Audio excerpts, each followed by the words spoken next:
देखिए। हमारे प्रतिपक्ष के नेता ऐसे हैं कि अपनी जवान बहन को बिल्कुल चुराए के चुंबन कर लेते हैं।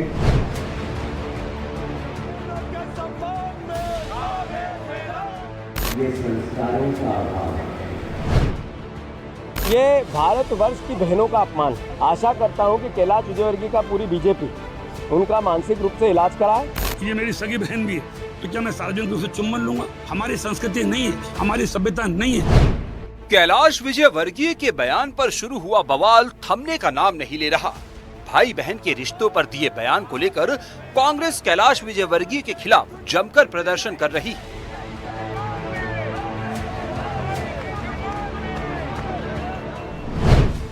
पूरे देश भर में कांग्रेस कार्यकर्ताओं ने कैलाश विजयवर्गीय के पुतले फूके और उन पर कार्रवाई की मांग की। कैलाश विजयवर्गीय के बयान के खिलाफ कांग्रेस कार्यकर्ताओं में गुस्सा सड़कों पर नजर आया। इंदौर, देवास, शाजापुर, सतना, खंडवा, नीमच समेत तमाम शहरों में विजयवर्गीय के खिलाफ प्रदर्शन हुए।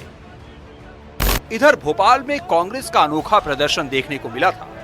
भोपाल में कांग्रेस कार्यकर्ताओं ने विजयवर्गीय के पुतले की लंबी जीभ निकालकर उसे गंगा जल से धोया था। इधर कांग्रेस प्रदेश अध्यक्ष जीतू पटवारी ने विजयवर्गीय की सोच पर सवाल उठाए और उनका इलाज करवाने की मांग की। कैलाश विजयवर्गीय ने जो भाई बहन के रिश्ते पे टिप्पणी की, ये भारतवर्ष की बहनों का अपमान है। ये देश की मूल प्राचीन संस्कृति का अपमान है, उस प्राचीन पारिवारिक पृष्ठभूमि का अपमान है। मैं आशा करता हूं कि कैलाश विजयवर्गीय का पूरी बीजेपी उनका मानसिक रूप से इलाज कराए। अगर नहीं करा पाए तो हम चंदा दे देंगे, हम मिलके उनका इलाज करा देंगे। पर इस तरीके का हमारा मंत्री बयान देगा तो प्रदेश की गरिमा गिरेगी। मैं आदरणीय मोहन यादव जी, सरकारी खर्चे पे ये मंत्री जी का प्लीज़ हाथ जोड़ के निवेदन है, कोई अच्छे मानसिक चिकित्सा में ले जाओ और इलाज कराओ। और अगर आप इसको असहमत है तो हम चंदा देंगे और भेज देंगे पैसे लेके अमेरिका में, उनके मानसिक इलाज करा देंगे। कैलाश विजयवर्गीय ने गुरुवार को शाजापुर में राहुल गांधी पर निशाना साधते हुए विवादित बयान दिया था। आज के हमारे प्रतिपक्ष के नेता ऐसे हैं कि अपनी जवान बहन को बिल्कुल चुराए के चुंबन कर लेते हैं। मैं आपसे पूछना चाहता हूँ, आप में से कोई ऐसा व्यक्ति है क्या जिन्होंने अपनी जवान बेटी को, जवान बहन को सार्वजनिक रूप से चुंबन किया हो? ये संस्कारों का अभाव है। हालांकि विवाद बढ़ने पर कैलाश विजयवर्गीय ने अपने बयान पर सफाई भी दी थी। मैंने जो कहा है वो ये है कि भाई विदेशों में ये चलता है, हमारे यहाँ इस प्रकार नहीं चलता। जैसे आप ही पत्रकार हैं, आप अपनी बहन को इस प्रकार आलिंगन करते हैं क्या बीच चौराहे पर? ठीक है, बाकी तो हमारे संबंध है, प्रेम के संबंध है। मैं भी अपनी बहन का सिर चूमता हूँ, ऐसी बात नहीं है। पर मैं रिश्ते की पवित्रता पे कहीं प्रश्न चिन्ह नहीं उठा रहा हूँ। मैं तो मेरा पूरा भाषण पहले सुन लेते तो आपको शायद ये प्रश्न नहीं उठता। मैंने सिर्फ भारतीय संस्कृति और विदेशी संस्कृति की बात की। इधर हंगामा चल रहा था कि मध्य प्रदेश के बयानवीर मंत्री विजय शाह सामने आए, कैलाश विजयवर्गीय के बयान का समर्थन किया और फिर कुछ विवादित बोल गए। हिंदुस्तानी संस्कृति में हम उसको कई चीजों को हम अच्छा नहीं मानते। हिंदुस्तानी संस्कृति में कैलाश जी ने सही बोला, ये मेरी सगी बहन भी है, तो क्या मैं सार्वजनिक रूप से चुम्बन लूंगा? ये आप खुद एक बार ट्राई करके देख लीजिए। हमारी संस्कृति नहीं है, हमारी सभ्यता नहीं है, हमारी परंपरा, हमारे रीति रिवाज, हमारे संस्कार ये नहीं सिखाते। और जो सिखाते हैं वो अपने घर में करें, चौराहे पर नहीं। कैलाश विजयवर्गीय और विजय शाह के बयान पर प्रदेश में जमकर बवाल हो रहा है। भाई बहन के रिश्तों पर विवादित टिप्पणी से शुरू हुआ ये विवाद इतनी जल्दी थमने वाला नहीं है। एनडीटीवी के लिए आकाश द्विवेदी की रिपोर्ट।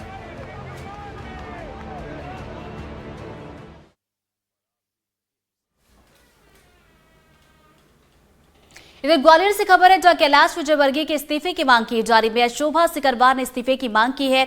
विजयवर्गीय की टिप्पणी क्षमा योग्य नहीं है। उन्होंने कहा कि बीजेपी ऐसे नेता को पार्टी से निष्कासित करे।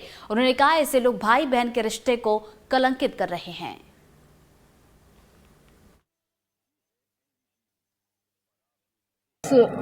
विजयवर्गीय जी द्वारा जो राहुल गांधी, जो प्रियंका गांधी जी को लेकर जो टिप्पणी की गई, अभद्र टिप्पणी, उसके खिलाफ कांग्रेस पार्टी ने ये मोर्चा खोला है। और जब तक भाजपा के वरिष्ठ जन इस पर कोई ठोस निर्णय नहीं लेते हैं, तब तक ये आंदोलन जारी रहेगा। आंदोलन जब तक वो माफ़ी नहीं मांगेंगे और या उनके खिलाफ कोई उनकी पार्टी जब तक निर्णय नहीं लेती, क्योंकि एक भाई बहन के रिश्ते को कलंकित किया गया है। हम माँ बेटे हों, पिता पुत्र हों, भाई बहनों, हम हर रिश्ते को मतलब किस नज़र से देखते हैं, ये शर्म वाली बात है कि मतलब हर रिश्ते में कलंक नज़र आता है उनको, कि कोई भी महिला हो उनके वस्त्र को लेकर कभी कभी सूपनाखा कहते हैं। तो मुझे तो यही समझ में नहीं आता है कि इतने बड़े पद पर बैठे हुए महिलाओं के लिए इतनी घटिया सोच रखते हैं। कि भारतीय जनता पार्टी के नेता चाहे कैलाश विजयवर्गीय हो या विजय शाह जी या अन्य कोई, ये कुछ भी कहते हैं इन पर कार्रवाई नहीं होती। विजय शाह ने तो शिवराज सिंह चौहान जी की पत्नी के बारे में भी अपशब्द गए थे और कैलाश विजयवर्गीय जी ने ये पहली बार नहीं किया है, इसके पहले भी वे कई बार इस प्रकार की बातें बोल चुके हैं। प्रदेश के प्रवक्ता राम पांडे जी, साथियों, भारतीय जनता पार्टी के नेता सत्ता में इतने चूर हो गए हैं कि वो अपना मानसिक संतुलन खो गए।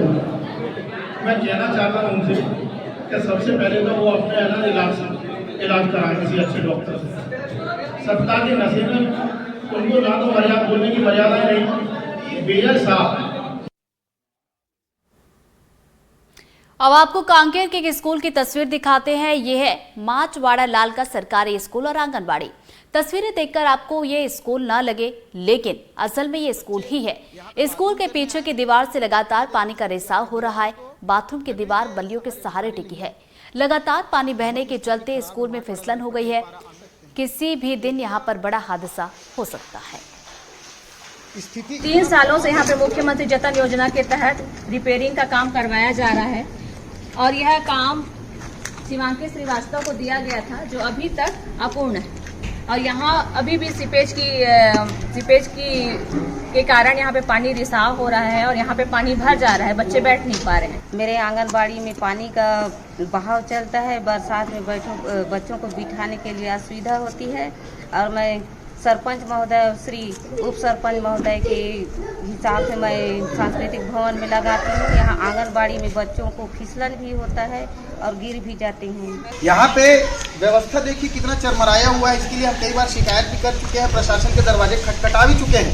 ये देखिए पानी निरंतर बह रहा है, यहाँ पे बच्चों का आना जाना बंद हो चुका है। 1 हफ्ते से आंगनबाड़ी बंद था, जो कि आज खुल रहा है साफ सफाई के लिए। और बरसात के टाइम में लगभग 1.5 से 2 महीने आंगनबाड़ी बंद था। बच्चों को एक सांस्कृतिक भवन है हमारे गांव में, वहां पे रख के बच्चों को पढ़ा रहे थे। ये स्थिति है हमारे गांव का। रायपुर से 2 नक्सलियों की गिरफ्तारी पर बड़ा अपडेट। जग्गू कुरसाल और कमल पर 13 लाख रुपए का इनाम था और रायपुर के चांगोरा भाटा इलाके में ये दोनों नक्सली रहते थे।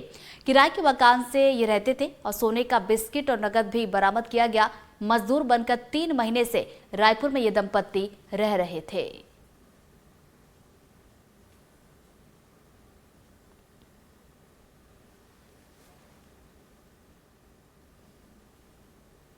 इधर नक्सलियों की गिरफ्तारी पर सीएम का बयान आया। उन्होंने कहा कि अब अर्बन नक्सल भी पकड़े जा रहे हैं और 19 महीने से नक्सलवाद के खिलाफ कार्रवाई चल रही है।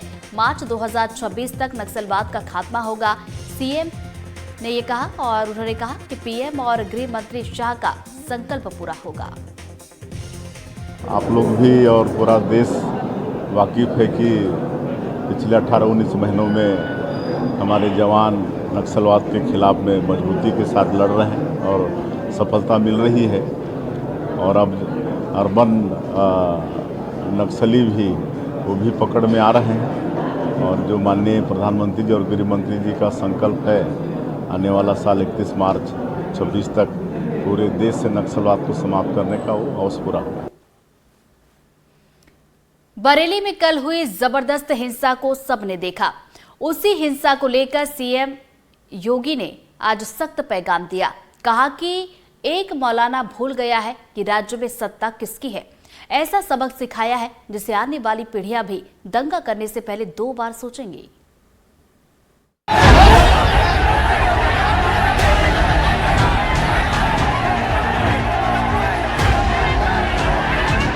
तो मौलाना भूल गया कि शासन किसका है। वो ये मानता था धमकी देंगे और हम जबरदस्ती जाम कर देंगे। हमने कहा जाम नहीं होगा, कर्फ्यू भी नहीं लगेगा, लेकिन कर्फ्यू का सबक तुम्हें ऐसा सिखा देंगे कि तुम्हारी आने वाली पीढ़ी दंगा करना भूल जाएगी।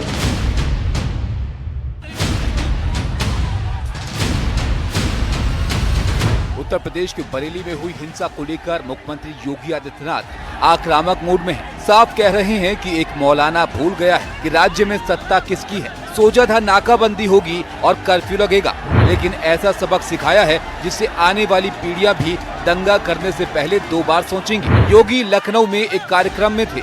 इस दौरान बरेली हिंसा पर योगी ने क्या कुछ कहा, ये आपको सुनाते हैं। क्या तरीका है? आप सिस्टम को ब्लॉक करना चाहते हैं, और यह प्रवृत्ति थी यूपी के अंदर। 17 के पहले यही होता था, और हम इसी बात को कह सकते हैं कि 17 के बाद हमने कर्फ्यू भी नहीं लगने दिया। लेकिन ऐसे बैरियर को चुन चुन करके वे जिस प्रकार की भाषा को समझते थे, उस प्रकार की भाषा से उनको समझा करके उसको उसकी सजा दिलाने का काम भी किया है। दरअसल ये पूरा मामला आई लव मोहम्मद को लेकर जारी बवाल से जुड़ा है। कल जुमे की नमाज थी। बरेली में भी भारी संख्या में लोग नमाज के लिए जुटे थे। मौलाना तौकीर रजा के आह्वान पर आई लव मोहम्मद के समर्थक इस्लामिया ग्राउंड की ओर जाने की कोशिश कर रहे थे। पुलिस ने उन्हें रोका तो बवाल शुरू हो गया। देखते ही देखते भीड़ हिंसक हो गई। ऐसी तस्वीरें आईं जिसमें बच्चों के हाथों में भी पत्थर थमाए गए और बच्चों ने भी पत्थरबाजी की। पथराव के बीच गोलियों की भी तड़तड़ाहट सुनी गई। इसी भीड़ में से किसी ने कुछ राउंड फायरिंग भी की।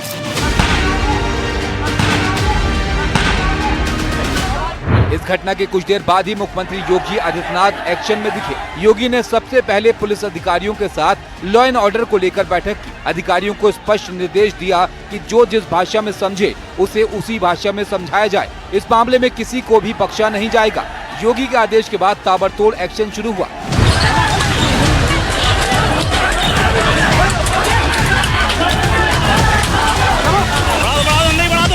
बरेली हिंसा मामले में अब तक 8 लोग गिरफ्तार हो चुके हैं। 50 से ज्यादा लोगों को हिरासत में लिया गया। 9 FIR दर्ज किए गए हैं, जिसमें 1700 से ज्यादा लोगों के खिलाफ केस दर्ज किया गया है। CCTV खंगाले जा रहे हैं। वहीं इस हिंसा में 10 पुलिसकर्मी घायल हुए हैं। इस मामले में हिरासत में लिए गए आरोपियों से जब हमारी टीम ने सवाल पूछा, तब उनका क्या कुछ कहना था, ये भी सुनिए। नाम है मेरा, पथराव नहीं करा था सर। आपने? ना, मैंने भी नहीं सर, मेरी दुकान है। हमें तो कुतब खाने पे से उठाया था सर। मैं दुकान कुतब खाने पे से जा रहे थे हम लोग सर, बोले इधर आओ, पकड़ा और गाड़ी में बैठा दिया, जबरदस्ती घुसेड़ दिया। बहरहाल खुद को दोषी कौन बताता है, लेकिन इस पूरे बवाल के पीछे तौकीर रजा का हाथ बताया जा रहा है। इस हिंसा को लेकर जब हमने तौकीर रजा से सवाल पूछा, तब उन्होंने क्या कहा, आप भी सुनिए। मेरा सिर्फ इतना मकसद था कि मैं वहाँ जाता, नमाज पढ़ता, उसके बाद अपना मेमोरेंडम देता और अपने लोगों से मैं ये अपील करता कि खैरियत के साथ और दुरूद शरीफ का नजराना पेश करते हुए वापस अमन के साथ अपने घरों को जाएं। तौकीर बात तो अमन और चैन की कर रहे हैं, लेकिन बरेली में इतनी बड़ी जो हिंसा हुई, उसका जिम्मेदार आखिर कौन है? जब इसको लेकर तनाव बढ़ रहा है तो तौकीर ने भीड़ बुलाने का आह्वान क्यों किया था? तौकीर से जब इसको लेकर सवाल पूछा गया तो कह दिया कि उनके नाम झूठी अफवाह फैला दी गई। इस बार मैंने ये किया कि मैं अपने घर पे नहीं रहा एहतियात की वजह से, और अपने एक दोस्त के यहाँ फाइक इनकलेव में आकर यहाँ क़याम किया मैंने रात को। झूठा मेरा पैड इस्तेमाल करके और लोगों को गुमराह करने की कोशिश की गई। झूठा बयान अखबार में छापा गया मेरे नाम से और लोगों को गुमराह करने की कोशिश की गई। बरेली में हिंसा सिर्फ एक जगह पर नहीं हुई, बल्कि 3-4 जगहों से ऐसी घटनाएं सामने आई। भले पुलिस ने कल घंटे 2 घंटे के अंदर हालात पर काबू पा लिया, लेकिन इलाके में अभी भी तनाव का माहौल है। Bureau report, NDTV India. Uttar Pradesh में बरेली के अलावा कई और शहरों से ऐसी तस्वीरें सामने आई। जगह जगह प्रदर्शन हुए, कई जगहों से हिंसक तस्वीरें भी आई और ये बवाल बिहार तक भी पहुंच गया है।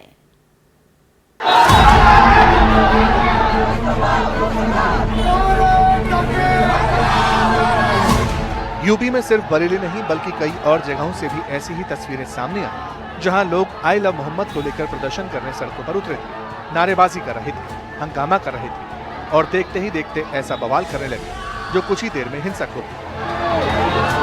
हाथों में आई लव मोहम्मद का पोस्टर बैनर लेकर दौड़ती हुई भीड़ की ये तस्वीर उत्तर प्रदेश के मऊ की है। मऊ में भी लोग बरेली की ही तरह बवाल कर रहे थे। मऊ में हजारों की संख्या में लोग नमाज पढ़ने पहुंचे थे। आई लव मोहम्मद को लेकर प्रदर्शन हिंसक न हो जाए, इसे लेकर पहले से ही भारी पुलिस बल की तैनाती हो चुकी थी। लेकिन जुमे की नमाज के बाद जैसे ही लोग बाहर आए, प्रदर्शन करना शुरू कर दिया। पुलिस समझाती रही, लेकिन लोग मानने को तैयार नहीं थे। तस्वीरें देखिए कैसे भीड़ आगे बढ़ती जा रही है और किसी भी हाल में मानने को तैयार नहीं।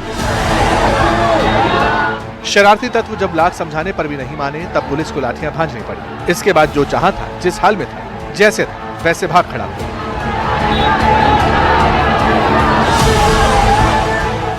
ये मऊ का सीसीटीवी वीडियो है। इसमें देख सकते हैं कि पुलिस की लाठी भांजने के बाद कैसे कुछ लोग अपनी जान बचाने के लिए एक दुकान में घुस गए। अब आपको सुल्तानपुर की तस्वीरें दिखाते हैं। सुल्तानपुर के बंधुआ कला इलाके में भी लोगों ने आई लव मोहम्मद के पोस्टर के साथ जुलूस निकाला। इसका वीडियो जब सोशल मीडिया पर वायरल हुआ तो पुलिस भी हरकत में आई और इसके बाद 2 लोगों को हिरासत में लिया गया। पुलिस दोनों से पूछताछ कर रही है।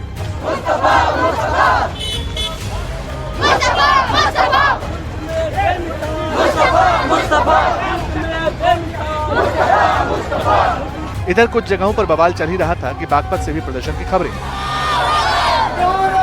सैकड़ों लोगों ने आई लव मोहम्मद के पोस्टर के साथ जुलूस निकाला। पुलिस ने रोका तो लोग पुलिस के साथ ही भिड़ गए। पुलिस ने फौरन एक्शन लेते हुए 150 से ज्यादा लोगों के खिलाफ केस दर्ज कर लिया और कई लोगों को हिरासत में लेकर पूछताछ कर रही है। ये दुकानदार हैं कि उन्होंने बाहर बैनर लगाया हुआ था आई लव मोहम्मद सल्लल्लाहु अलैहि वसल्लम। भाई हम अपने नबी से प्यार करते हैं, किसी के धर्म के बारे में गलत नहीं कह रहे, लेकिन अपने मजहब की हमें हिंदुस्तान के अंदर पूरी आज़ादी है अपने मजहब पे चलने की। यूपी के कानपुर से शुरू हुआ बवाल देखते ही देखते कई राज्यों में फैल गया। बवाल के बीच बिहार इससे बचा हुआ था, लेकिन अब बिहार में भी इस विवाद की एंट्री हो गई। बिहार के अररिया में धार्मिक कमेंट को लेकर आक्रोश भड़क गया। लोगों ने दुकानों पर पथराव के साथ उग्र प्रदर्शन किया।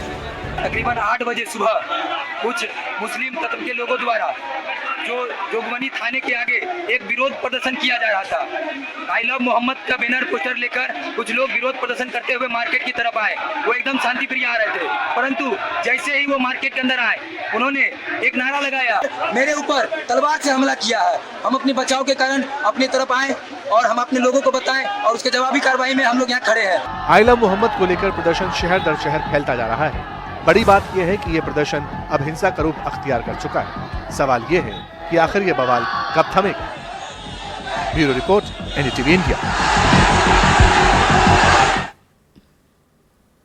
अब बात करते हैं गुरुग्राम की, जहां पर एक तेज रफ्तार थार डिवाइडर से जा टकराई। हादसा इतना भयानक था कि थार के परखच्चे उड़ गए और थार में मौजूद 6 लोगों में से 5 लोगों की मौके पर ही मौत हो गई।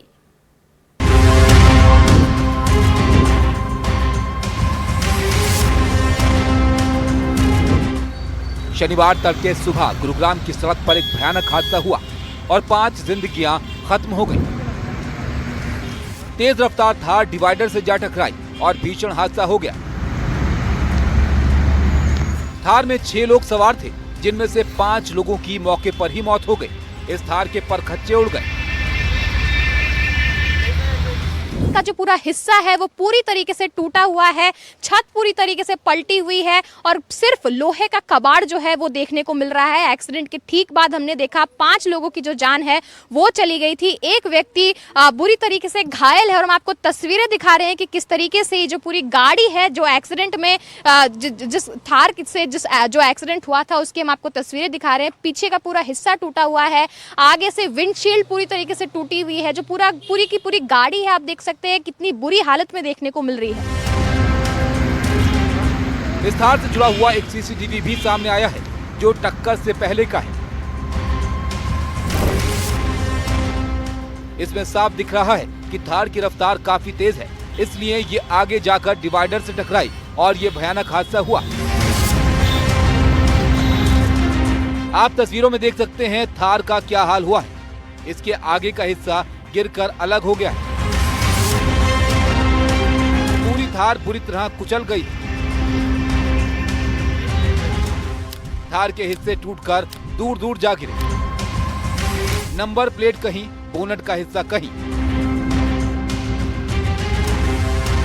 गाड़ी की हालत देखकर अंदाजा लगाया जा सकता है कि रफ्तार कितनी तेज रही होगी।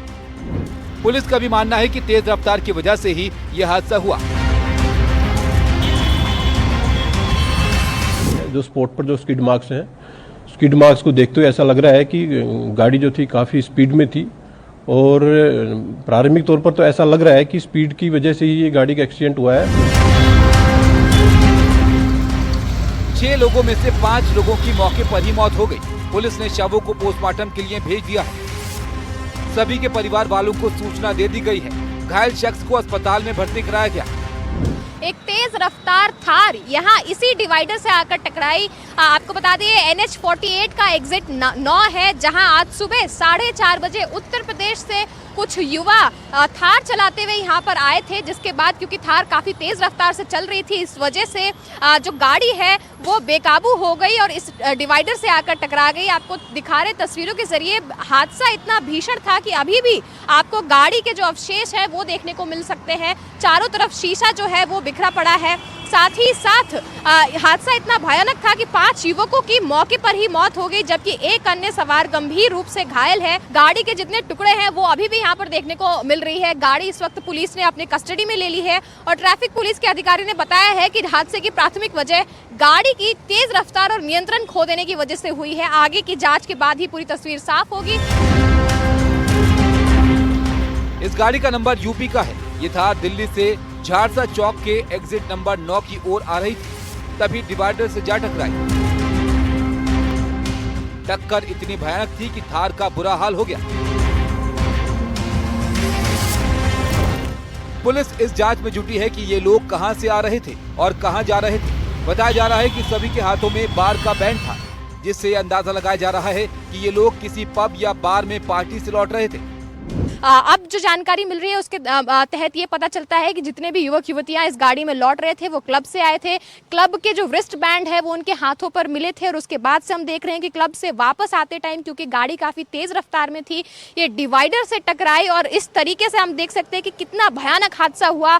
5 लोगों की मौके पर जान चली गई और एक व्यक्ति गंभीर रूप से घायल है। फैमिली को इन्फॉर्म कर दिया गया है, उनकी फैमिली से कॉन्टैक्ट पुलिस के द्वारा कर लिया गया। उनसे संबंधित जो जानकारी है ये पुलिस के द्वारा ली जा रही है कि ये किस लिए यहाँ पर आए थे और ये कहाँ ये काम करते हैं और ये कैसे ये लोग इकट्ठे हुए। तो इसमें मामले में पुलिस इन्वेस्टिगेशन कर रही है कि ये कहाँ यहाँ आए थे और कहाँ ये जा रहे थे। थार में सवार इन 6 लोगों की जानकारियां भी सामने आई हैं। पुलिस के मुताबिक थार में सवार लोगों के नाम हैं प्रतिष्ठा मिश्रा, आदित्य प्रताप, गौतम, लावण्या, सोनी और कपिल शर्मा। इनमें से सिर्फ कपिल शर्मा घायल है, बाकी सभी की मौत हो चुकी है। इन लोगों के बारे में और भी जानकारियां सामने आई हैं। थार की टक्कर में 5 जिंदगियां खत्म हो गई, एक घायल हो गया। प्रतिष्ठा मिश्रा रायबरेली की रहने वाली हैं, पिता रायबरेली में जज हैं, हादसे में मौत हो गई। आदित्य प्रताप आगरा का रहने वाला है, उम्र 30 साल, हादसे में मौत हो गई। गौतम हरियाणा के सोनीपत का रहने वाला है, फिलहाल ग्रेटर नोएडा में रहता था, हादसे में जान चली गई। लावण्या गौतम आगरा की रहने वाली है, उम्र 26 साल, हादसे में मौत हो गई। कपिल शर्मा यूपी के बुलंदशहर का रहने वाला है, उम्र 28 साल, हादसे में घायल हुआ है। पुलिस कई एंगल को लेकर इसमें जांच कर रही है। थार की टक्कर में 5 जिंदगियां खत्म हो गई, कई एंगल से जांच में जुटी है पुलिस। थार में सवार लोग कहां से आ रहे थे? सभी लोगों के हाथ पर क्लब का बैंड था। क्या सभी क्लब पार्टी से लौट रहे थे? थार का मालिक कौन है? इस हादसे में 5 जिंदगियां खत्म हो गई। ये पहला मामला नहीं है जिसमें तेज रफ्तार की वजह से इतना बड़ा हादसा हुआ है। ऐसे कई हादसे हो चुके हैं जिनमें लोग तेज रफ्तार के साथ चलते हैं, जो खुद के लिए और बाकी लोगों के लिए जानलेवा साबित होता है। हादसे के बाद आसपास के लोग भी जब घटना स्थल पर जमा हुए तो और तस्वीरें देखकर हैरान रह गए। पुलिस ने स्थानीय लोगों के बयान भी दर्ज किए हैं। पूरे इलाके में इस हादसे से सनसनी फैल गई है। Bureau report, NDTV India. अगली खबर सतना से, जहां हिंदू देवी देवताओं पर अभद्र टिप्पणी। जी हां, सोशल मीडिया पर देवताओं पर टिप्पणी की गई। भूपेंद्र कुशवाहा नाम से यह आपत्तिजनक पोस्ट किया गया है। मामला दर्ज किया गया। आरोपी की तलाश में पुलिस की टीम अभी लगी हुई है। पीएम मोदी ने आईआईटी भिलाई के फेज बी का वर्चुअली शिलान्यास किया। करीब 2,257 करोड़ रुपए की लागत से आईआईटी भिलाई का फेज बी तैयार किया जाएगा। इस मौके पर पीएम मोदी ने देश भर में 7 आईआईटी के फेज बी का उद्घाटन किया है। ये हमारे देश के यशस्वी प्रधानमंत्री नरेंद्र मोदी जी के द्वारा बहुत बड़ा उपहार हमारे छत्तीसगढ़ को भी मिला है और पूरे भारत देश को भी मिला है, क्योंकि जिस प्रकार से फेज 1 का भी उन्होंने शिलान्यास किया था और आज फेज 2 का भी आईआईटी का उन्होंने शिलान्यास किया, और जिसमें पूरा भारत देश से 7 ऐसे आईआईटीआई हैं, उनके भवन निर्माण के लिए, उनके और भी बहुत सारे जिसके माध्यम से विकास होना है, इसके लिए उन्होंने आज शिलान्यास किया। और दंतेवाड़ा में शारदीय नवरात्र पर बस्तराज घराने के राजा कमल चंद भंजदेव दंतेश्वरी मां को बस्तर दशहरे में शामिल होने के लिए ताम्रपत्र पर निमंत्रण देने पहुंचे। 600 साल से परंपरा निभाई जा रही है। मां दंतेश्वरी के प्रतीक चिन्ह को गर्भगृह से निकालकर मंदिर के मुख्य द्वार के पास रखा गया। मंदिर के पुजारियों के मुताबिक पहले के समय में जब वाहन उपलब्ध नहीं थे तब माई जी की डोली और छत्र बैलगाड़ी के जरिए जगदलपुर बस्तर दशहरे के लिए उन्हें लाया जाता था, लेकिन अब परिवहन के साधन होने की वजह से मां दंतेश्वरी को अष्टमी तिथि में जगदलपुर ले जाया जाता है। बता दें कि दशहरा जो लगभग 75 दिनों तक चलता है, उसकी शुरुआत नवरात्र में दंतेश्वरी मां को निमंत्रण देने से होती है।